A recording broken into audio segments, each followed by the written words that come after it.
یہی لوگ نیکیوں میں جلدی کرتے ہیں اور یہی ان کے لیے آگے نکل جاتے ہیں، اور ہم کسی شخص کو اس کی طاقت سے زیادہ ذمہ دار نہیں بناتے، اور ہمارے پاس ایک کتاب ہے جو سچ سچ کہہ دیتی ہے، اور ان پر ظلم نہیں کیا جائے گا، اور تم تو ان کو سیدھے راستے کی طرف بلاتے ہو، اور جو لوگ آخرت پر ایمان نہیں لاتے وہ راستے سے الگ ہو رہے ہیں، اور وہی تو ہے جس نے تم کو زمین میں پیدا کیا اور اسی کی طرف تم سب جمع ہو کر جاؤ گے، اور وہی ہے جو زندگی بخشتا اور موت دیتا ہے، اور رات اور دن کا بدلتے رہنا اسی کا تصرف ہے۔ کیا تم سمجھتے نہیں؟ کہتے ہیں کہ جب ہم مر جائیں گے اور مٹی ہو جائیں گے اور ہڈیوں کے سوا کچھ نہ رہے گا تو کیا ہم پھر اٹھائے جائیں گے؟ یہ وعدہ ہم سے اور ہم سے پہلے ہمارے باپ دادا سے بھی ہوتا چلا آیا ہے۔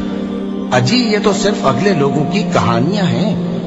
کہو کہ اگر تم جانتے ہو تو بتاؤ کہ زمین اور جو کچھ زمین میں ہے سب کس کا مال ہے؟ جھٹ بول اٹھیں گے کہ اللہ کا۔ بات یہ ہے کہ ہم نے ان کے پاس حق پہنچا دیا ہے، اور ان کے پیچھے برزخ ہے جہاں وہ اس دن تک کہ دوبارہ اٹھائے جائیں گے رہیں گے۔ پھر جب سور پھونکا جائے گا تو نہ تو ان میں قرابتیں رہیں گی اور نہ ایک دوسرے کو پوچھیں گے۔ تو جن کے اعمال کے بوجھ بھاری ہوں گے تو وہی کامیاب ہیں، اور جن کے بوجھ ہلکے ہوں گے وہ لوگ ہیں جنہوں نے اپنے آپ کو خسارے میں ڈالا، ہمیشہ دوزخ میں رہیں گے۔ میرے بندوں میں ایک گروہ تھا جو دعا کیا کرتا تھا کہ اے ہمارے پروردگار، ہم ایمان لائے تو تو ہم کو بخش دے اور ہم پر رحم فرما، اور تو سب سے بہتر رحم کرنے والا ہے۔ تو تم ان سے تمسخر کرتے رہے یہاں تک کہ ان کے پیچھے میری یاد بھی بھول گئے، اور تم ہمیشہ ان سے ہنسی کیا کرتے تھے۔ آج میں نے ان کو ان کے صبر کا بدلہ دیا کہ وہی کامیاب ہو گئے۔ اللہ پوچھے گا کہ تم زمین میں کتنے برس رہے؟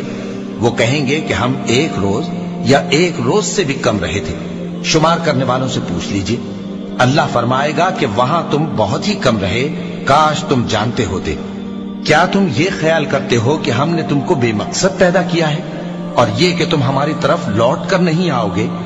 تو اللہ جو سچا بادشاہ ہے اس کی شان اس سے اونچی ہے، اس کے سوا کوئی معبود نہیں، وہی عرش کریم کا مالک ہے۔ سر موت آپ کسی کو یاد کروائیں نا، بڑے بڑوں پہ روب طاری ہو۔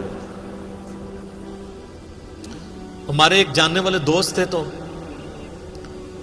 دعوت و تبلیغ کے کام میں یعنی جڑے ہوئے تھے، تو ان کو کچھ ایجنسیز کے لوگوں نے نا اٹھایا، وہ خام خواہ ایک شک کی بنیاد پر انٹرویو کرنا شروع کیا۔ تو انہوں نے کہا یہ آپ دین کا کام کیوں کرتے ہیں، کیا ضرورت ہے؟ تو اب آپ کسی ایسے بندے سے یہ بات پوچھ رہے ہو جس کو یہ پتا ہو کہ میں نے مر کے اپنے رب کے حضور پیش ہونا ہے اور میرے نفع نقصان کا مالک اللہ ہے۔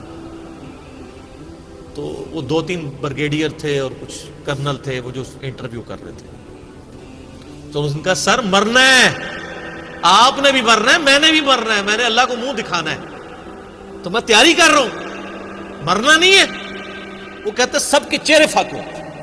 اصل میں ان لوگوں نے کبھی سوچا نہیں ہوتا کہ ہم نے مرنا ہے۔ جب ایک دفعہ کوئی یاد کروا دینا سر